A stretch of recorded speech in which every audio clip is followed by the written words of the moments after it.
Tukiendelea kuangazia mzozo wa kivita huko Mashariki ya Kati kati ya Irani, Israeli na Marekani, tunafahamishwa kwamba mahali alipo waziri mkuu wa utawala wa Israeli Benjamin Netanyahu haijulikani kufuatia mashambulizi yaliyolengwa ya makombora ya Irani dhidi ya majengo ya serikali katika Palestine inayokaliwa.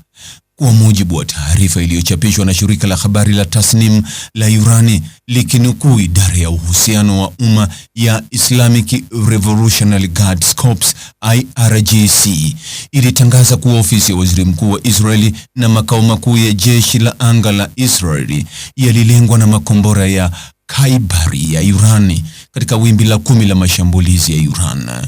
Jengo la waziri mkuu wa utawala wa kihalifu na makao makuu ya kijeshi la anga la Israeli yalipigwa kwa mashambulizi makali na majeshi ya Jamhuri ya Kiislamu ya Irani, IRGC ilisema katika taarifa yake.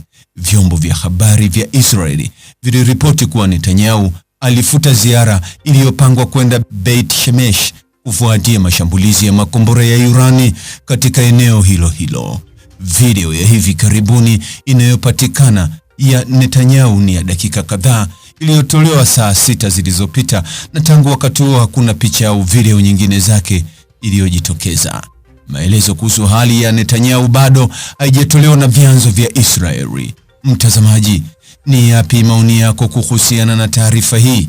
Andika maoni yako katika sehemu ya ujumbe hapo chini.